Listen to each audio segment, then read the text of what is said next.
Assalamualaikum warahmatullahi wabarakatuh.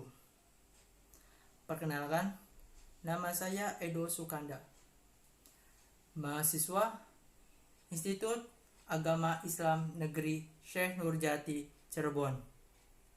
Di sini saya akan mereview sebuah buku yang berjudul Pendidikan Kewarganegaraan untuk Pendidikan Tinggi. Sebelumnya, video ini diajukan untuk mata kuliah Pendidikan Kewarganegaraan yang diampu oleh Bu Risla Diba, MPD. Oke, seperti inilah gambaran bukunya. Buku ini ditulis oleh Dr. Ujang Chandra SSH MH. Buku ini berisi 337 halaman dengan diterbitkan oleh PT Raja Grafindo Persada pada tahun 2018. Di buku ini memiliki 7 materi, dan materi yang pertama adalah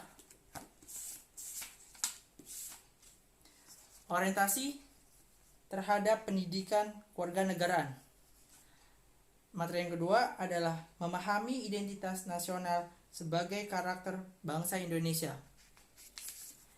Yang ketiga, memahami Pancasila sebagai ideologi bangsa dan negara.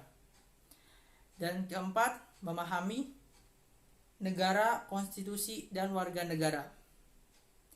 Yang kelima, memahami negara hukum, hak asasi manusia, dan demokrasi.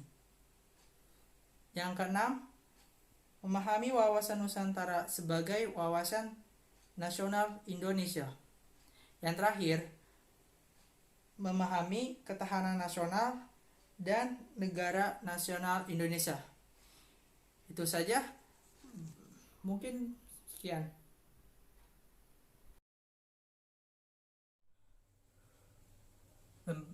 Pendidikan kewarganegaraan adalah suatu yang dilakukan oleh lembaga pendidikan, di mana seseorang mempelajari orientasi, sikap, dan perilaku politik, sehingga yang bersangkutan memiliki perilaku politik, kesadaran, serta dapat mengambil keputusan politik secara rasional dan menguntungkan bagi dirinya, masyarakat.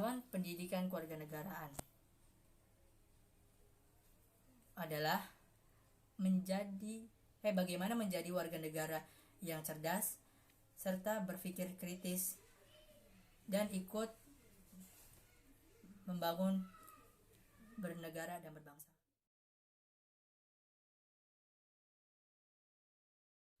Identitas menurut Ganeswara adalah manifestasi nilai-nilai kebudayaan yang tumbuh dan berkembang dalam berbagai aspek kehidupan. Dari ratusan suku yang dihimpun dalam satu kesatuan Indonesia menjadi kebudayaan nasional. Unsur-unsur identitas. Yang pertama, pola perilaku. Yang kedua, lambang-lambang. Yang ketiga, alat-alat perlengkapan. Dan yang keempat, tujuan yang ingin dicapai. Ada pula identitas nasional. Suatu transmisikan dari masa lalu dan dirasakan sebagai pemilikan bersama, sehingga tampak kelihatan di dalam keseharian tingkah laku seseorang dalam komunitasnya.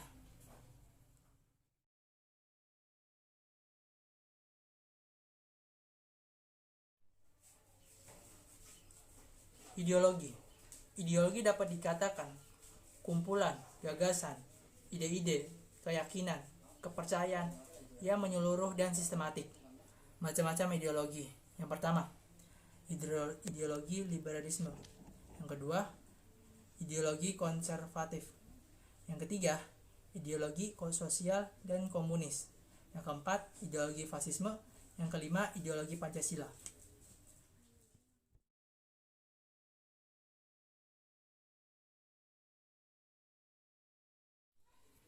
Pengertian negara.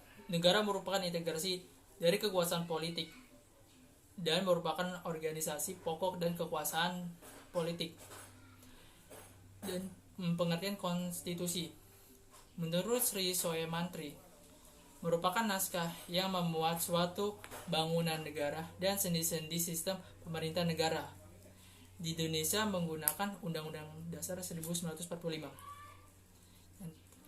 Warga negara adalah penduduk sebuah negara atau bangsa yang berdasarkan keturunan, tempat kelahiran, dan sebagainya mempunyai kewajiban hak penuh sebagai warga negara itu.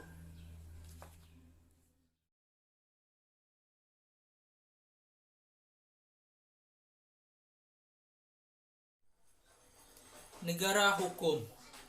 Di Indonesia sendiri menganut negara hukum.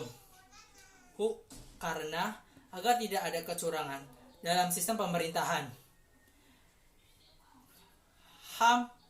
Hak asasi manusia pada hakikatnya merupakan hak kodrati yang secara inherent melekat dalam setiap diri manusia sejak lahir. Demokrasi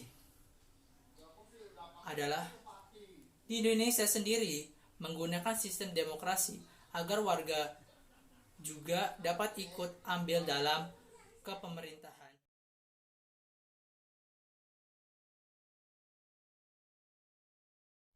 Wawasan nasional merupakan visi bangsa yang bersangkutan menuju masa depan. Ada juga tujuannya, mewujudkan nasionalisme yang tinggi di segala aspek kehidupan masyarakat Indonesia. Dan juga ada berfungsi sebagai pedoman, motivasi, dorongan, serta rambu-rambu segala kebijakan dan keputusan bagi seluruh rakyat Indonesia dalam kehidupan bermasyarakat.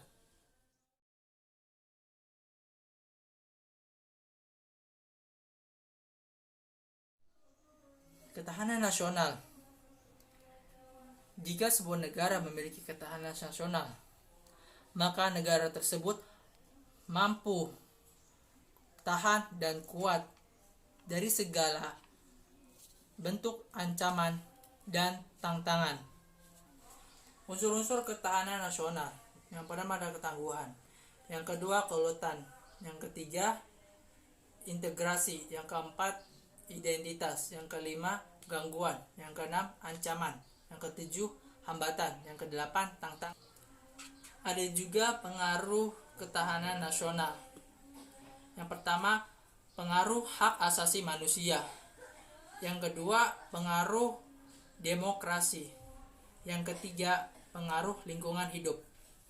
Integrasi nasional.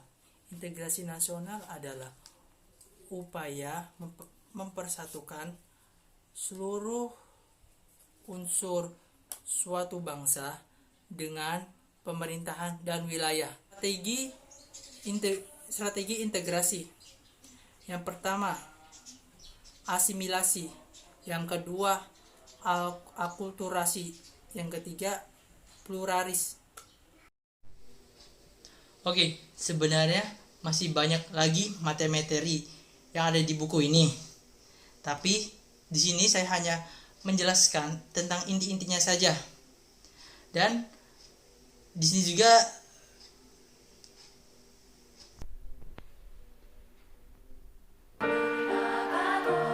mungkin sampai sini dulu video kali ini. Jika ada salah kata, mohon maafkan. Saya undur diri. Wassalamualaikum warahmatullahi wabarakatuh.